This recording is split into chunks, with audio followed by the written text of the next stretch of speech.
One word, Ahmadessi. Ahmadessi. So hi guys, welcome back to my YouTube channel, Football with Priscilla. I'm Priscilla, obviously. So hi guys, welcome back to my YouTube channel. And ladies and gentlemen, today I just want us to talk about the Manchester United versus Man City game, in which we saw Manchester United beat Man City 2-1. But before we get into the video for today, make sure you share, like, and subscribe. Make sure you share, like, and subscribe, and do turn your notifications on, ladies and gentlemen, to know when next I post a video. And guys, don't forget, we are on the road to 500 subscribers, so make sure you share, like, and subscribe. Okay, let's get into the video for today. Now, y'all would be joking with me if you think that Manchester United would beat Man City 2-1. They would manage to come back from a 1-goal deficit to score 2 goals in the space of at least 2 minutes, and I do not make a video about it. Those things don't happen all the time. So ladies and gentlemen, let's talk about the game. Now, the first point that I want to talk about, ladies and gentlemen, I didn't watch many parts of the games because my phone was the stream I was using to stream the game was buffering. So it wasn't so clear. It was pausing, it was starting. You know how links are. Now, ladies and gentlemen, I was only able to get proper connection after the 80th minute. Like when it clocked 80th minute, I was able to get proper connection. If that's not destiny, I don't know what it is. But by the time it was reaching the 80th minute to at least the 93rd minute, my connection was spot on. Now, first of all, can we talk about the fact that Amorim made a very big decision? I honestly think the only person who would have made a huge call like this is Sir Alex Ferguson. Now, the call I am talking about is the fact that Amorim left out, crazy news, Garnacho and Rashford. I did not know that, okay? In my head, in my previous video, I was talking about how I wanted Manchester United to set up, who I wanted to play, and I obviously said Marcus Rashford over Garnacho. Garnacho comes in at second half or something, or off of the bench. Well, Amorim had other plans. Ladies and gentlemen, Amorim said, Garnacho, Rashford, yeah, guys, you're not starting the game. They were like, okay, cool, we're not starting the game. We'll come in the second half. He's like, oh, actually, you're not playing. I'm sorry. Like, I think people are glossing over the fact that Garnacho and Marcus Rashford did not play that game. You people do realize that that game was the Manchester derby, okay? Of all the games that I played, I think it ranks Manchester United versus Chelsea 4th. Manchester United versus Liverpool comes in 3rd. Manchester United versus Arsenal comes in 2nd, and the Manchester United derby comes in 1st. When we are ranking the matches that every person looks forward to. So the Manchester derby is not something small, it's not something little. It's the Manchester derby. It's about rivalry. It's about who takes over Manchester. And you have the star boy of Manchester United and the up-and-coming star boy of Manchester United. And you tell both of them, yeah, guys, none of you is playing that game. Amorim, excuse me, I was not familiar with your game. Now, obviously, a lot of people came out with their feelings about not playing Rashford and not playing Garnacho. I personally, I give the credit to the manager. It takes a lot of guts to say, okay, Manchester United star boy is Marcus Rashford. Yeah, home. He's not even injured. No. He's just not playing. Garnacho up and coming, not even injured, just not playing. Now think about what precedent he has set.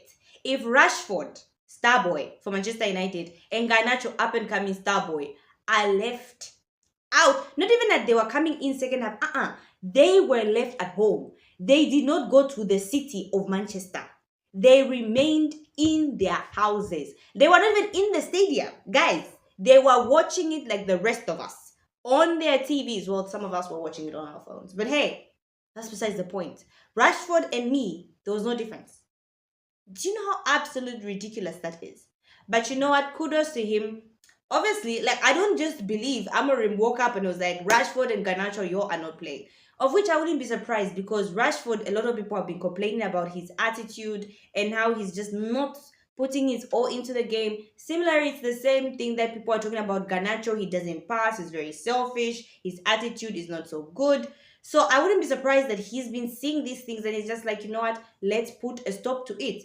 But there must be something that was just that icing on the cake that just triggered Amorim, and he was like, I can't deal with this. And he left his two star players. So kudos to Amorim. Now we know he's a manager who's not afraid to make the big shots. The other thing that I wanted to talk about, ladies and gentlemen, obviously the most important person that everyone is talking about, Ahmad, as I would like to call him, Ahmadessi. Because, listen, what Erik Ten Hag did to Ahmad, benching him, was criminal. That was absolutely criminal. How did we have a gem in Ahmad and, I'm sorry, Erik decided to play Anthony?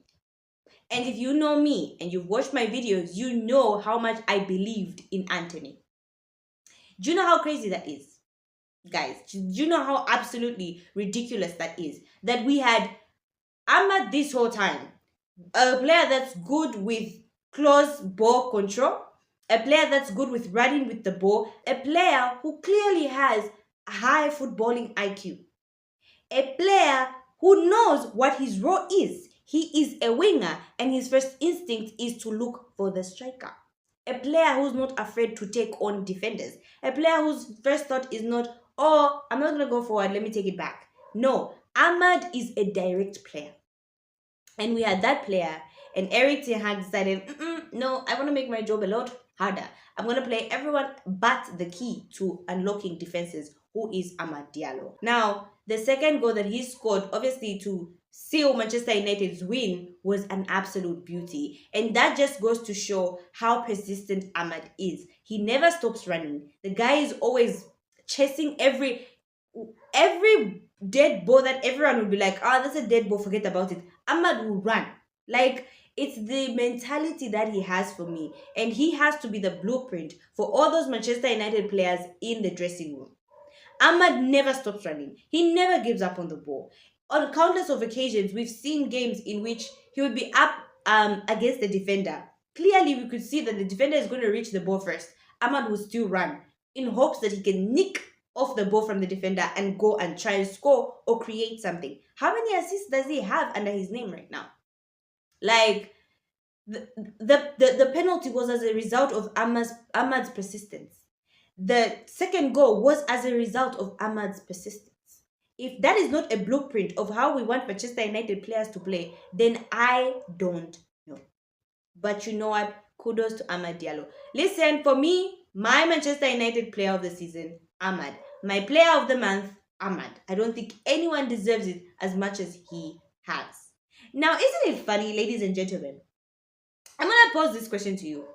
If Phil Foden or Madison or Saka was doing what Ahmad Diallo is doing, don't you think his name would be plastered all over the news? Oh my God, look at Phil Foden. Oh my God, look at Madison. Oh my God, look at this young and upcoming player. Look at how much he's helping Manchester United grow. He's the star of the future.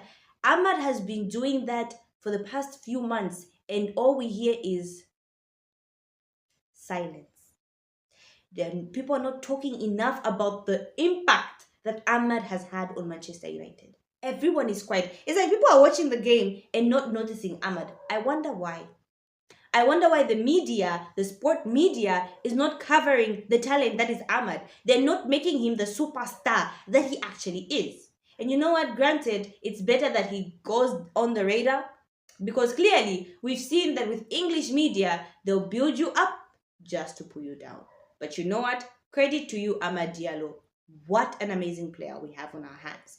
And ladies and gentlemen, shout outs to Ugarte, obviously, who I hear played well. I think for me, the few time that I watched him the game, at least the little time that I had to watch the game, he played well, held his defense. I've been saying this in my previous video. Ugarte was not brought in, ladies and gentlemen, to be the Xavi or an Iniesta of Manchester United. No. Ugarte will give you what Golo Kante gave Chelsea. He will give you the legs. He's able to run. He's able to win back the ball on the midfield. He's able to cover the areas that other midfielders won't cover. That is why we got Ugarte. If you're expecting Ugarte to make a killer pass that's going to kill off the whole entire defense, That's not who Ugarte is. And people need to understand what type of player Manuel Ugarte is. Okay? He is not the Eriksen.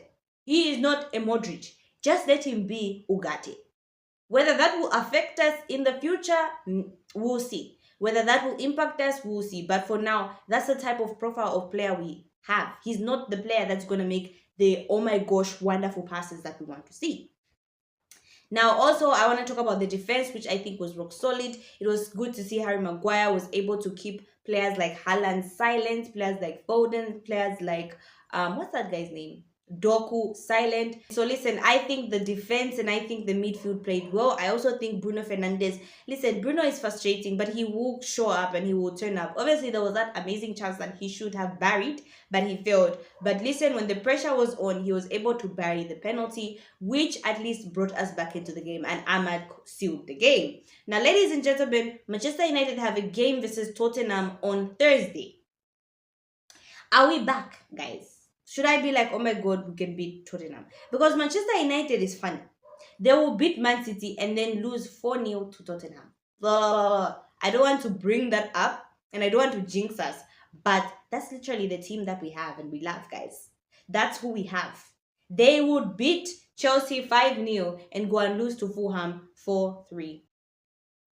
So Manchester United are obviously playing Tottenham, and I am tempted to say that I want the team that played Man City to be the team that plays versus Tottenham.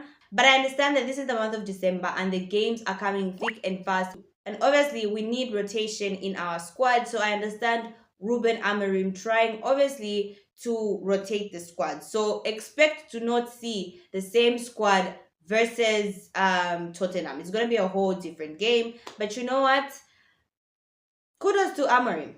What he did versus Man City, and I'm hoping Manchester United gain momentum after the Man City game. I hope, this propels us into a different direction. Like, may this be the game that opens us up to better performances. But no, Manchester United, they're just going to go and lose to 4-0 to Tottenham. I know, I'm jinxing it, but don't worry, guys. Nothing's going to happen. So that's what I had for you guys today.